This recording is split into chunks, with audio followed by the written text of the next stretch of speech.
Hello everybody, I welcome you all for today's session. In last session, we completed the introduction of the molecular basis of inheritance. In that introduction, we studied the concept of inheritance, molecular basis, then after that, how inheritance occurs, introduction of the nucleic acid, and introduction of the syllabus. That all things we studied in the last lecture. Okay. Also, we studied the history of the nucleic acid, introduction of nucleic acid and history of nucleic acid. Now, in today's session, we will be continue the nucleic acid with its structure. Okay. The highlights of last session is inheritance, transmission of character from one generation to the next. That is called as inheritance. Inheritance may be form variations or the similarity. If variation, then it is because of sexual reproduction, and if there is identical characters are formed, that is an clones, then in that case there is an asexual type of reproduction. The responsible thing for the variation, that is an recombination of the two parents. Okay. The another highlight is that in the body there is presence of the tissue, in tissue there is presence of the cell, in cell there is presence of the nucleus, inside the nucleus there is presence of the specific material we called as the nuclear material, and that nuclear material is the chromosome. Okay, and that chromosome is responsible for the inheritance, but inside that chromosome there is presence of the DNA. The short segment of DNA is called as the gene, and gene is responsible for formation of the character. So we have to study at molecular level, that is DNA and gene. So in this chapter we studying the molecular basis of inheritance. The next highlight is that is central dogma of the molecular biology. DNA form the exact copy of its own, that is DNA, called as the replication process. DNA form the RNA, called as the transcription process, and RNA form the DNA, called as the translation process. The complete theme is a central theme of protein synthesis. The complete process is called as the central dogma of the molecular biology, or the central dogma of the protein synthesis. Okay. The another highlight is that nucleic acid. History of nucleic acid. Friedrich Miescher, 1869. He discovered the nucleic acid in the form of nuclein from the nucleus of the pus cell. Richard Altman, after 20 years, that is 1889, he named that nuclein, that is nucleic acid, because he find the acidic property of the nuclear material. Okay, that is called as a nucleic acid. Now we will continue with the structure. ठीक है. आता आपण structure न nucleic acid किंवा nucleic ॲसिडचं आपण structure पाहणार आहोत. स्ट्रक्चरसाठी chemically nucleic acid काय असतं हे आपल्याला माहीत असणं गरजेचं आहे. तर chemically nucleic acid is a nucleotide, ध्यानात ठेवा, is a nucleotide, but nucleotide is a single component of the nucleic acid. कसं तुम्ही त्याला बोलणार किंवा कसं तुम्ही ते आयडेंटिफाय करणार? मग कार्बोहायड्रेट तुम्ही स्टडी केलं, कार्बोहायड्रेटमध्ये सिम्पलेस्ट फॉर्म मोनोसॅकॅराइड आहे, बरोबर, आणि त्याचं कॉम्प्लेक्स फॉर्म हे पॉलिसॅकॅराइड आहे. Is it clear? हां, मग ते जे मोनोसॅकॅराइड आहे तो पण कार्बोहायड्रेट आहे, आणि पॉलिसॅकॅराइड सुद्धा काय आहे? कार्बोहायड्रेट. तसंच न्यूक्लिक ॲसिडचं मोनोमर, न्यूक्लिक ॲसिडचं सिम्पलेस्ट फॉर्म हा न्यूक्लियोटाइड आहे. Also chemically nucleic acid is called as a nucleotide. कसं ते आपण पुढे जाऊन पाहणारच आहोत. ते नावच सगळे ॲसिडिक प्रॉपर्टीने आहे. मग इथं न्यूक्लियोटाइड हे त्याचं सिम्पलेस्ट फॉर्म आहे, म्हणून nucleotide is a monomer of the nucleic acid. Nucleotide काय झाला? हा न्यूक्लिक ॲसिडचा मोनोमर झाला. ठीक आहे. त्यानंतर न्यूक्लिक ॲसिड हे तर सिंगल न्यूक्लियोटाइड कन्सिस्ट करणार नाहीये, कंप्लीट चेन असणार आहे. 1, 2, 3, 4, 5, 6. जसं आपण पॉलिसॅकॅराइड किंवा प्रोटीन्समध्ये पाहिलंय अमायनो ॲसिडची चेन, तसंच इथे सुद्धा न्यूक्लियोटाइडची चेन आहे. इथे काय आहे? न्यूक्लियोटाइडची chain. This chain is called as polynucleotide chain which is a polymer of nucleic acid. हे काय असेल, न्यूक्लिक ॲसिडचा पॉलिमर असेल, that is polynucleotide chain. Is it clear? स्ट्रक्चरमध्ये मग structurally nucleic acid is a nucleotide, समजले? आणि ह्या न्यूक्लियोटाइडची कंप्लीट चेन आहे.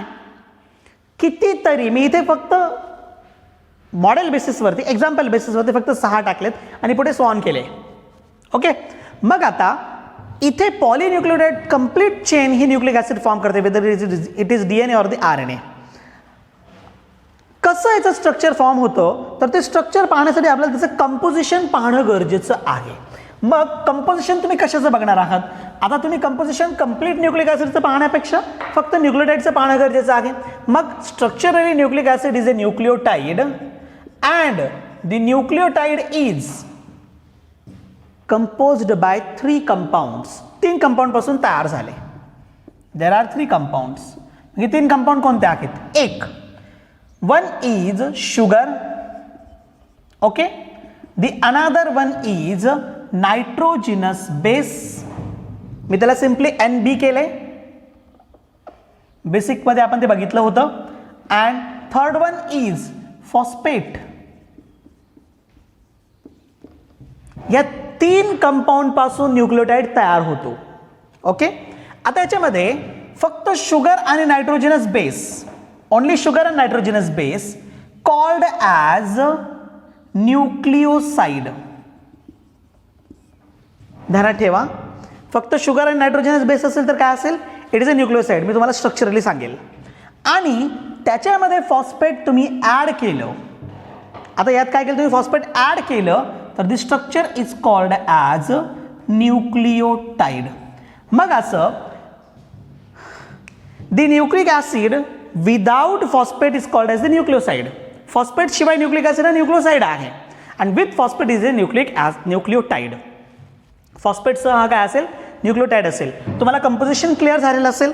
प्रत्येक कंपोनंटचं आपण ॲक्च्युअल नेचर पाहणार आहोत. आता एक प्रश्न तुमच्या मनामध्ये निर्माण झालेला असेल, हे जे 3ही कंपोनंट आहेत ते एकमेकाबरोबर कनेक्ट पण आहे. ध्यानात ठेवा, मी स्ट्रक्चरमध्येच बॉन्ड वगैरे सगळे क्लिअर करतोय तुम्हाला. म्हणजे DNAचं स्ट्रक्चर पाहत असताना मी ते सगळं काही बोलणार नाही. ठीक आहे, मग हे सगळं इथं क्लिअर करेल मी. मग ह्या न्यूक्लियोटाइडमध्ये ध्यानात ठेवा, आता कसं असतं ते हे तुम्हाला सांगतो. आता तुम्ही हा DNAचं स्ट्रक्चर बघितलाय किंवा याच्या आधी पण 10वीमध्ये 11वीमध्ये नाही परंतु 9वी 10वीमध्ये तुम्ही हे स्ट्रक्चर बघितलेलं आहे. This is an DNA. Okay, आता हे DNA हेलिकल मॉडेल आहे. ठीक आहे, स्टेबल या पद्धतीने असतं. पण मी आपल्याला समजण्यासाठी असं अरेंज केलं.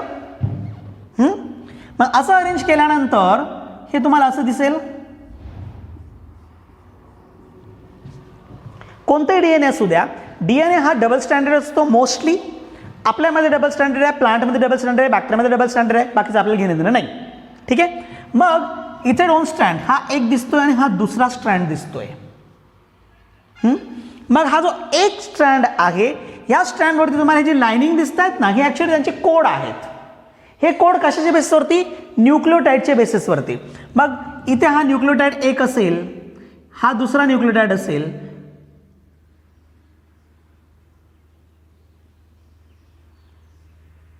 ठीक आहे, हा तिसरा न्यूक्लियोटाइड असेल, हा चौथा न्यूक्लियोटाइड असेल, हा त्याच्याबरोबर पेरिंगमध्ये. बघ इथं 2 जे काही त्याचे स्ट्रँड्स असतात ते पेरिंगमध्ये असतात. हे का? तर ॲक्च्युअली न्यूक्लियोटाइड त्यांची पेरिंग शो करतो. डबल स्टँड जर असेल तर न्यूक्लियोटाइड पेरिंग शो करतो. मग ॲडेनाइन असेल तर त्याच्याबरोबर थायमिन असेल, ग्युएनाइन असेल तर त्याच्याबरोबर सायटोसिन असेल, सायटोसिन असेल तर त्याच्याबरोबर ग्युएनाइन असेल, थायमिन असेल त्याच्याबरोबर ॲडेनाइन असेल. ठीक आहे, पण अजून न्यूक्लियोटाइड पूर्ण झालेलं नाहीये. अजून न्यूक्लियोटाइड पूर्ण झालेलं नाही. मग याला पुढे बॅकबोन असतो, पण तो कशाचा असतो? बॅकबोन असतो कशाचा? सरळ सरळ शुगर तर प्रत्येकाला आहे, शुगर प्रत्येकाला अटॅच आहे. आणि फॉस्फेट जो आहे हा फॉस्फेट दोघांना मिळून असतो. म्हणजे सक्सेसिव्ह न्यूक्लियोटाइड तो कनेक्ट करतो. तो काय करतो? सक्सेसिव्ह न्यूक्लियोटाइड कनेक्ट करतो. आता काय झालंय? तुमचं कंप्लीट न्यूक्लियोटाइड झाला. म्हणजे पहा, हा एक सेपरेट न्यूक्लियोटाइड झाला, हा एक सेपरेट झाला, हा एक सेपरेट झाला आणि पुढे हा काय असेल तो त्याचा सेपरेट असेल. अशा पद्धतीने न्यूक्लियोटाइड झाले. पण मग एक फॉस्फेट दोन न्यूक्लियोटाइडला काय करतो, कनेक्ट करतो. समजून घ्या, इथे प्रत्येक कन्सेप्ट छोटं आणि छोटं कन्सेप्ट समजून घेणं गरजेचं आहे. मग हे जे एकमेकाबरोबर कनेक्टेड आहे ते कशा पद्धतीने कनेक्टेड आहे, हे एकमेकाबरोबर कनेक्टेड आहे विथ द हेल्प ऑफ बॉन्डच्या सहाय्याने. मग शुगर आणि नायट्रोजनस बेस असेल तर या ठिकाणी जो बॉन्ड असतो ना इन बिटवीन बोथ ह्या दोघांमध्ये, that is an glycosidic bond.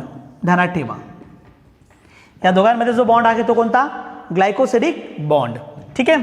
आता नायट्रोजिनस बेस आणि फॉस्फेटमध्ये पण बॉन्ड असतो. आता इथं काहीतरी चूक झालेली असेल, तुम्ही समजून घ्या कशी चूक असेल. मी तिथे लिहित असताना आधी नायट्रोजनस बेस दिल्यानंतर शुगर दिल्यानंतर फॉस्फेट, कारण फॉस्फेट हा शुगर बरोबर कनेक्ट असतो. म्हणजे या पद्धतीने अरेंजमेंट ही नाही. हे फक्त कंपोनंट लिहिण्यासाठी ठीक आहे, शुगर आहे, नायट्रोजनस बेस आहे, फॉस्फेट आहे. पण ॲक्च्युअली न्यूक्लियोटाइडमध्ये तुम्हाला जर घ्यायचं असेल तर तुम्हाला या पद्धतीने लिहावं लागेल. आता इथं क्लिअर करतो मी तुम्हाला. मग ते कसं लिहिणार तुम्ही, मग तुम्ही या पद्धतीने लिहिणार, phosphate plus sugar plus nitrogenous base, या पद्धतीने तुम्हाला लिहावं लागेल. मग आता फॉस्फेट आणि शुगर दोन्ही या ठिकाणी कनेक्टेड आहे with the help of sugar phosphate bond. हे कशाने कनेक्ट असतील, शुगर फॉस्फेट बॉन्डनं. शुगर आणि नायट्रोजनस बेस दोन्ही एकमेकाला कनेक्टेड आहे with the help of glycosidic bond. कोणतं बॉन्ड आहे या ठिकाणी, ग्लायकोसिडिक बॉन्ड और द ग्लायकोसिडिक लिंकेज. आणि फॉस्फेट शुगर नायट्रोजनस बेस पूर्ण झालं. पण आपण इथं कसं लिहिलंय पहा, इथं हा एक न्यूक्लियोटाइड झाला, हा एक न्यूक्लियोटाइड झाला आणि त्याच्याबरोबर एक फॉस्फेट दोन्ही कनेक्ट केले. बरोबर आहे ना. म्हणजे याचा अर्थ ह्याच फॉस्फेटला परत दुसरं एक असेल, ह्याच फॉस्फेटला शुगर आणि नायट्रोजनस बेस असेल या पद्धतीने. मग आता इथे एक बॉन्ड होईल, म्हणजे हा बॉन्ड कोणता, हा बॉन्ड. ठीक आहे. ह्या बॉन्डला आपण काय म्हणतो, ईस्टर लिंकेज. त्याच्यामुळे पहा तुम्हाला NCERT मध्ये इस्टरिफाईड असं वर्ड दिलंय. ठीक आहे. ॲक्च्युली हा जो बॉन्ड आहे ना, हा जो ॲक्च्युअल जो बॉन्ड आहे दॅट इज ॲन फॉस्फोडायस्टर लिंकेज आहे किंवा फॉस्फोडायस्टर बॉन्ड आहे. कोणता आहे हा, फॉस्फोडायस्टर. ठीक आहे. इथपर्यंत क्लिअर झालं. मी तुम्हाला तीनही कंपाऊंड दिले. हे तीन कंपाऊंड एकमेकाला कोणत्या बॉन्डनं कनेक्टेड आहे हेही तुम्हाला इथे सांगितले. आता एक प्रश्न तुमच्या डोक्यामध्ये राहिला असेल, मग आता हे दोन जे स्ट्रँड आहेत त्यांच्यामध्ये पण काहीतरी बॉन्ड दिसतोय, कारण हे तर न्यूक्लियोटाइड झालेत ना. मग हे न्यूक्लियोटाइड एकमेकाला कनेक्टेड बॉन्ड आहे, ह्या बॉन्डचं काय, त्या बॉन्डचं काय. मग आता इथे पण बॉन्डिंग आहे. ही बॉन्डिंग कशी, पेरिंग आहे. इथे काय असते, पेरिंग असते. प्युरिन आणि पायरिमिडीनची पेरिंग असते कोणत्याही प्रकारच्या न्यूक्लिक ॲसिडमध्ये. ध्यानात ठेवा, न्यूक्लिक ॲसिडमध्ये पेरिंग कशाची असते, प्युरिन पेअर विथ पायरिमिडीन, ह्या दोघांबरोबर पेरिंग असते. आता प्युरिन काय आणि पायरिमिडीन काय हा मोठा प्रश्न. दोन्ही काय आहे सांगतो, हे पण क्लिअर करेल. आता सध्याला फक्त एवढंच ध्यानात ठेवा. मग याच्यापैकी प्युरिन, ॲडेनाइन आणि ग्युएनाइन दोन प्युरिन असतात, त्यापैकी मी ए घेतला. पायरिमिडीन, थायमिन, सायटोसिन आणि युरॅसिल असे तीन असतात, मी त्यापैकी टी घेतला. आता इथं तुम्हाला क्लिअर होत असेल मी ए बरोबर टीच का घेतलं, दुसरं का घेतलं नाही. याचं कारण आहे की प्युरिन ए आणि पायरिमिडीन टी दोघांमध्ये पेरिंग असते आणि ही जी पेरिंग असते ही पेरिंग डबल हायड्रोजन बॉन्ड नसते. म्हणजे इथे हा जो बॉन्ड आहे ना, हा बॉन्ड आहे तुमचा हायड्रोजन बॉन्ड. पण हायड्रोजन बॉन्डिंग पेरिंगच्या बेसिसवरती असते. ॲडेनाइन आणि थायमिनची जर पेरिंग असेल तर दोन हायड्रोजन बॉन्ड, आणि सायटोसिन आणि ग्वानाइनची जर पेरिंग असेल, ग्वानाइन हा प्युरिन झाला आणि सायटोसिन हा पायरिमिडीन झाला, तर याच्यामध्ये तीन हायड्रोजन बॉन्ड असतात. It having the triple hydrogen bond. ध्यानात ठेवा, म्हणजे ए आणि टी वीक बॉन्ड असतो as compared to C and G. C and जीमध्ये 3 हायड्रोजन बॉन्ड आणि ए अँड टीमध्ये 2 हायड्रोजन बॉन्ड. त्यामुळे इझिली हायड्रोलिसिस करत असताना ए अँड टी लवकर ब्रेक होतो आणि सी अँड जी नंतर ब्रेक होतो. तर सी आणि जी दोघांमध्ये ट्रिपल हायड्रोजन बॉन्ड आहे आणि ए आणि टीमध्ये 2 हायड्रोजन बॉन्ड प्रेझेंट असतात. क्लिअर झालं तुम्हाला? मग हे उलटं पण करू शकतं, व्हाईस वर्सा आपण ज्याला म्हणतो. ए टी केलंय टी ए पण करू शकता, सी जी केलंय जी ए पण करू शकता. ठीक आहे. डीएनए आरएनए मध्ये पण फरक आहे, मी तुम्हाला नंतर सांगेल जेव्हा डीएनए आणि आरएनए आपण स्ट्रक्चरली पाहणार आहोत सेपरेटली. इथपर्यंत क्लिअर झालेलं असेल. आता प्रश्न निर्माण होतो कशाचा, तर हे 3 जे कंपाऊंड आहेत ते कोणत्या फॉर्ममध्ये असतात. स्ट्रक्चर पूर्ण क्लिअर होणं गरजेचं आहे. तुम्हाला केमिस्ट्रीमध्ये सुद्धा नंतर स्ट्रक्चरली शिकवलं जाणार आहे. मे बी असं पण होईल की हेच तुम्हाला केमिस्ट्रीमध्ये कामी येईल. मग आता हे कसं आहे, एक तर काय शुगर, इथे शुगर प्रेझेंट आहे. मग शुगर कोणती, या ठिकाणी जी शुगर आहे that is and pentose sugar. कोणती आहे, पेंटोज शुगर. कार्बोहायड्रेटमध्ये आपण पाहिलेलं आहे. हे पेंटोज शुगर असेल that is ribose sugar. Pentose sugar कोणती असेल, रायबोज. डीएनएचं long form deoxy ribose nucleic acid, आरएनएचं long form ribose nucleic acid. याच्यामध्ये रायबोज हे नाव येतं. मग इथे रायबोज शुगर आहे. ठीक आहे. मग हे जे रायबोज शुगर असेल, ही रायबोज शुगर कशा पद्धतीने आहे आपण रिप्रेझेंट करतो या पद्धतीने.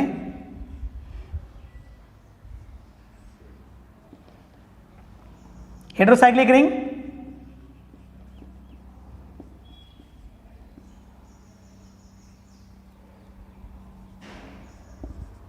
या पद्धतीने आपण रिप्रेझेंट करतो त्याला. ठीक आहे. एच एच एच आणि H. This is a pentose sugar ribose. रायबोजचं जो फॉर्म्युला आहे तो कसा आहे, C5H10O5. बरोबर. मग C5H10O5 पहा, 1 2 3 4 आणि 5. बरोबर. 1 2 3 4 अँड 5. हे 5 कार्बन झाले. C5H10 1 2 3 4 5 6 7 8 9 and 10. H10 आणि O5 1 2 3 4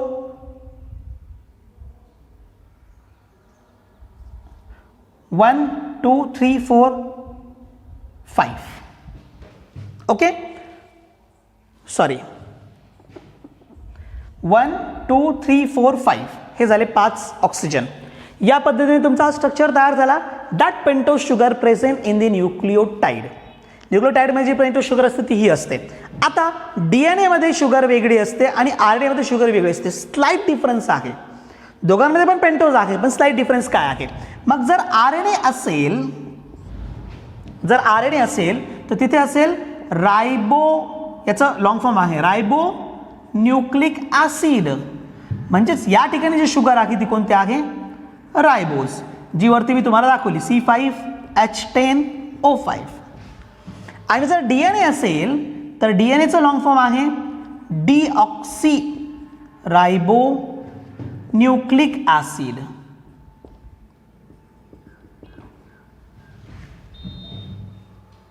deoxy ribo nucleic acid. तुम्ही त्याला थोडं लॉंग करूनही वाचू शकता किंवा लिहू शकता. डीऑक्सी रायबोज न्यूक्लिक ऍसिड असं पण बोलू शकता. बघ आता इथे डीऑक्सी रायबोज आहे. शुगर कोणती असेल, डीऑक्सी रायबोज शुगर असेल. ही पेंटोज शुगर डीऑक्सी रायबोज. डीऑक्सी रायबोज, रायबोज मधून डीऑक्सी एक ऑक्सिजन गेला, दॅट इज डीऑक्सी रायबोज. मग कसं असेल याचा फॉर्म्युला, C5H10O4. एवढा बदल आहे, स्लाइट डिफरन्स आपण ज्याला म्हणतो डीएनए आणि आरएनए मध्ये. This is about the sugar, that is an pentose sugar. पुढे जाऊ आपण. The another component is a nitrogenous base.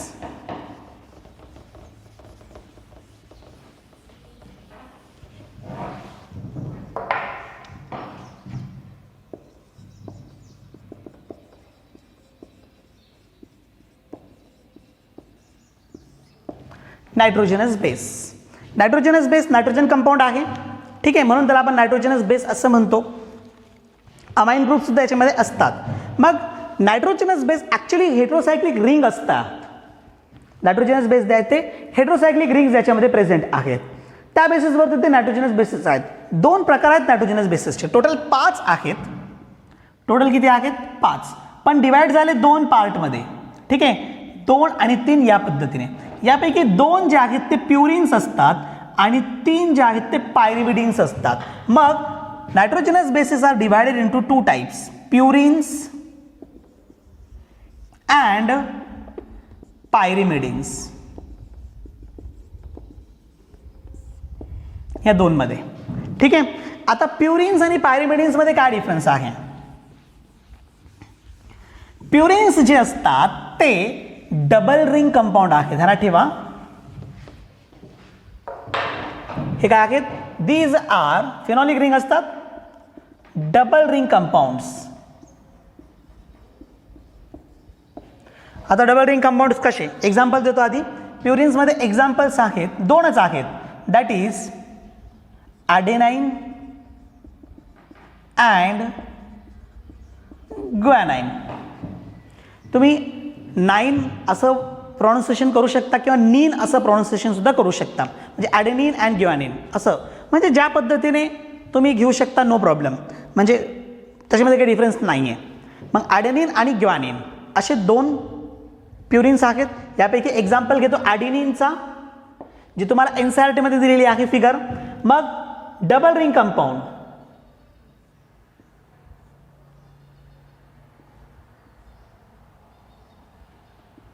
या पद्धतीने 2 रिंग आहेत.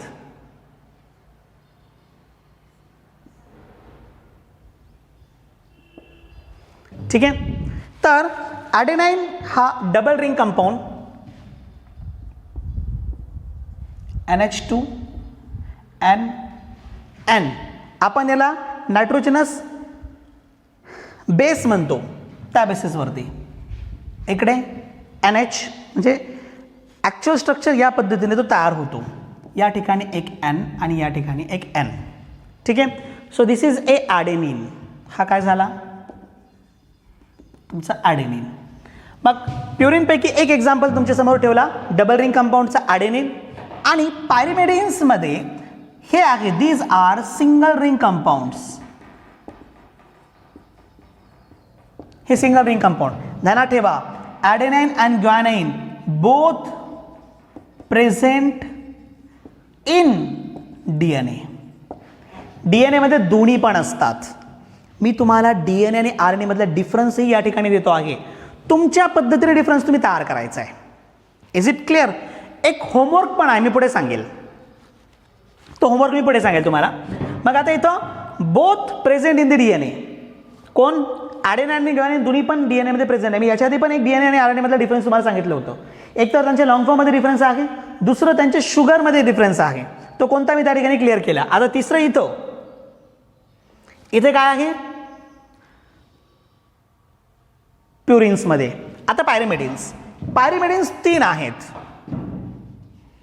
Both present in DNA as well as RNA पण करा. DNA आणि RNA दोघांमध्ये पण ॲडेनाइन ग्वानाइन असतं. डिफरन्स असतं पायरिमिडिनमध्ये. कसं? मग पायरिमिडिनमध्ये 3 आहेत. मी एक्झाम्पल देतोय, पण एक्झाम्पलमध्ये एवढेच 2 आहेत. म्हणजे ॲक्च्युली त्यांचे टाईप झाले ते. मी तर एक्झाम्पल देण्यापेक्षा तुम्हाला टाईप म्हणतो, म्हणजे क्लिअर होईल, परत प्रॉब्लेम नको. मग इथे 3 आहेत. एक आहे uracil, thymine and cytosine. Okay, uracil, thymine आणि सायटोसिन असे 3 कंपाऊंड याच्यामध्ये आलेत. मग आता यामध्ये एक डिफरन्स आहे. यापैकी thymine and cytosine both are present in the DNA. Thymine आणि सायटोसिन DNA मध्ये प्रेझेंट आहे. आणि युरासिल अँड सायटोसिन, थायमिन नव्हे, कोणकोणतं? Uracil and cytosine both are present in the RNA. म्हणजेच in RNA thymine is replaced by, uracil, हां, thymine is replaced by the uracil. R N एमध्ये काय होतं, थायमिन न राहता त्याच्याऐवजी काय राहतं, युरासिल होतं. Is it clear?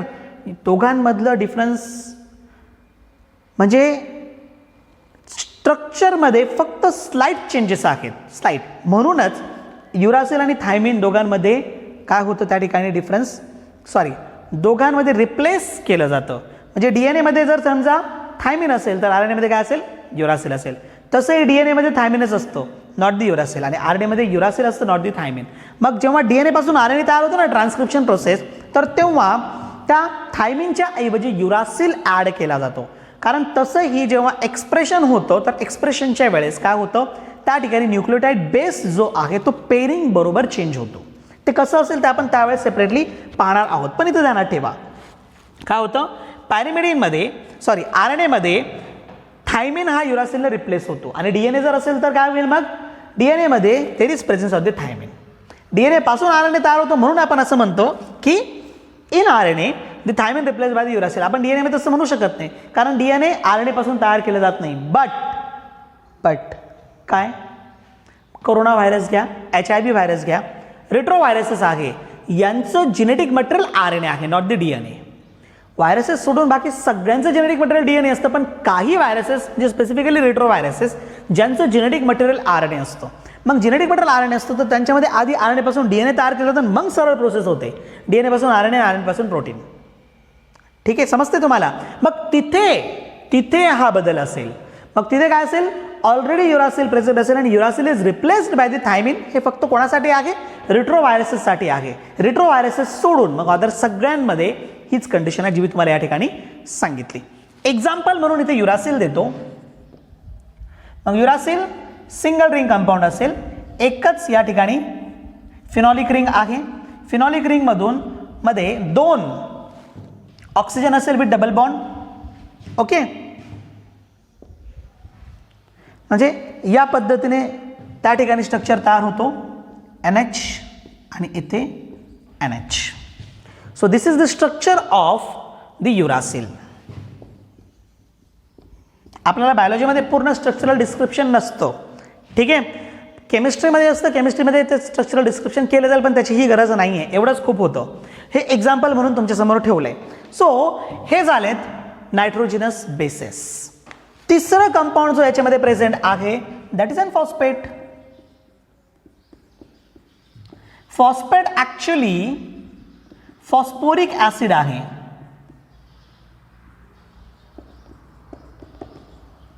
आणि that are in the form of H3PO4.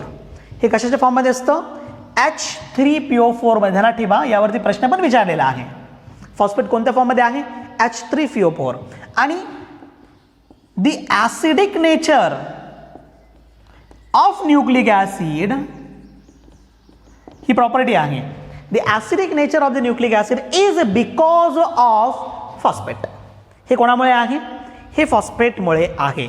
Phosphate महत्त्वाचं कंपोनंट. म्हणजे न्यूक्लिक ॲसिड तुम्हाला तयार करायचा आहे किंवा तुम्हाला न्यूक्लियोटाइड तुम्हाला तयार करायचा आहे, तर फॉस्फेट त्या ठिकाणी खूप महत्त्वाचं आहे. Is it clear? Structural base आपण पुढे जाऊया. मग आता यांचे स्ट्रक्चर्स तयार कसे होतात ते आपण या ठिकाणी पाहूया. मी तुम्हाला फक्त त्या ठिकाणी 3 कंपाऊंडच्या बेसिसवरती न्यूक्लिओसाइड आणि न्यूक्लियोटाइड या पद्धतीने नावं दिलेली आहेत, ठीक आहे. पण स्ट्रक्चरली हे कसे तयार होतात ते आपल्याला पाहणं गरजेचं आहे. म्हणजे केमिकली त्यांना नावही कसे दिले जातात तेही आपल्याला माहीत असणं गरजेचं आहे. मग मी एकीकडे तुमचा नायट्रोजनस बेस देतो, इन शॉर्ट लिहितो आहे ना NB, नायट्रोजनस बेस. एकीकडे तुमचं न्यूक्लिओसाइड देतो, म्हणजे हे कोणाबरोबर असेल, शुगर बरोबर असेल. आणि शेवटी न्यूक्लियोटाइड देतो. हा कोणाबरोबर असेल, हा फॉस्फेट बरोबर असेल, ठीक आहे. नायट्रोजनस बेसचं पहिलं ॲडेनिन. याचं स्ट्रक्चरल फॉर्म्युला कसा आहे, मग तुम्हाला तिथे दिलं आहे, आता परत इथे काढत नाही, हे तुम्ही तिथून घेऊन टाका. डायरेक्ट न्यूक्लियोसाइडवरती येतो. मग ॲडेनाइन बरोबर शुगर मिक्स झालं म्हणजे न्यूक्लियोसाइड तयार झालं. स्ट्रक्चर कसं असेल, तुमचा पेंटो शुगर घ्या, ठीक आहे. मग इथे पहिल्या नंबरच्या कार्बन ॲटमवरती तुम्हाला काय करायचं आहे, त्या ठिकाणी ॲडेनाईन, त्या ठिकाणी तुमचा हा नायट्रोजनस बेस घ्यायचा आहे. आता तुम्ही नायट्रोजनस बेस घेतला आणि हा तुमचं शुगर झालं, तरी स्ट्रक्चर पूर्ण काढतो.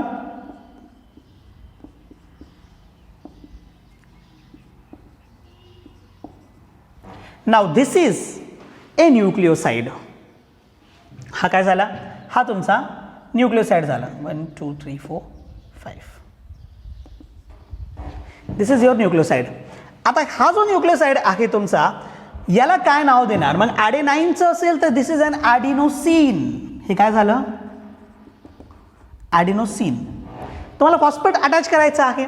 फॉस्फेट अटॅच होत असताना या ठिकाणी एक रिॲक्शन आहे सिंपल, म्हणजे इथे एक OH ग्रुप ॲड होऊन H2O निघून जातो वॉटर, आणि तिथे एक बॉन्ड तयार केला जातो. मी या ठिकाणी देतो phosphate group. This is your sugar.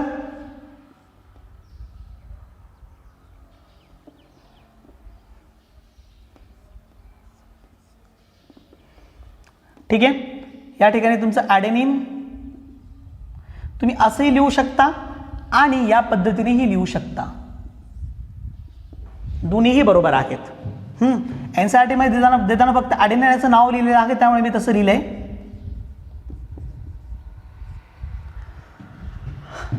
इथं तुमचा हा कार्बन ॲटम आहे. ठीक आहे. मग हा carbon atom as it is आहे. इथं एक O होता, वॉटर त्या ठिकाणी ॲड केलं गेलं. सॉरी, H3PO4 येत असताना या ठिकाणी O ॲज इट इज आहे, H2O गेला तो H गेला, आणि इथं तुमचं H3PO4 म्हणजे PO4 या ठिकाणी ॲड होईल. ओके, या पद्धतीने म्हणजे स्ट्रक्चर तुमचा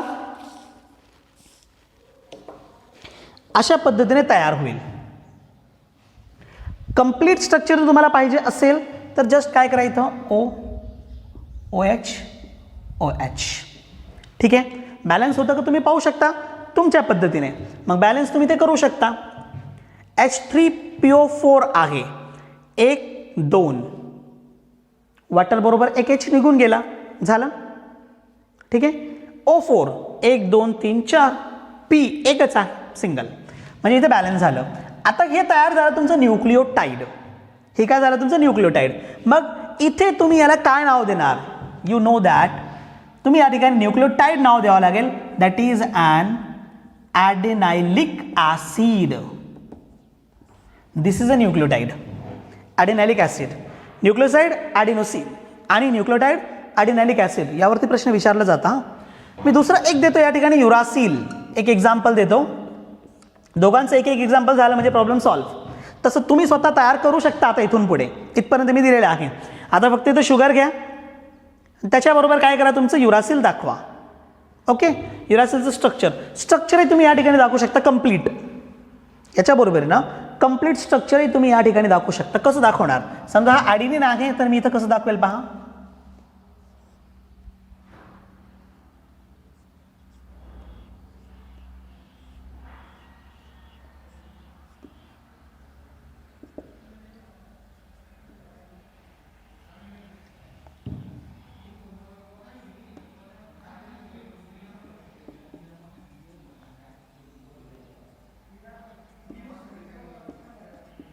या पद्धतीने स्ट्रक्चर तुम्ही दाखवू शकता. ठीक आहे. पण जस्ट आपण सिंपल या ठिकाणी सिम्प्लिसिटी वापरलेली आहे आणि सिंपल फॉर्ममध्ये मी या ठिकाणी तुम्हाला दाखवलेलं आहे. That is your adenine. तसंच युरासिलला दाखवा. इथून पुढे फक्त मी तुम्हाला नाव देतो. मग युरासिलचं न्यूक्लिओसाइड फॉर्ममध्ये युरिडीन.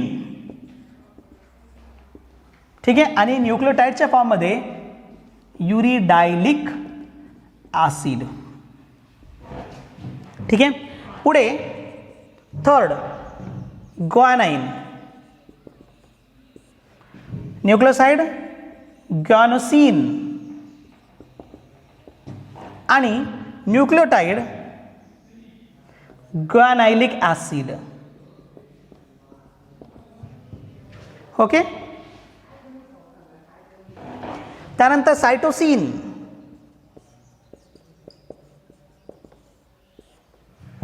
इकडे न्यूक्लिओसाइड काय द्यावं लागेल तुम्हाला, सायटिडीन. ओके. आणि न्यूक्लियोटाइड द्यावं लागेल cytidylic acid. Okay. Then fifth शेवटचं असेल तुमचं थायमिन.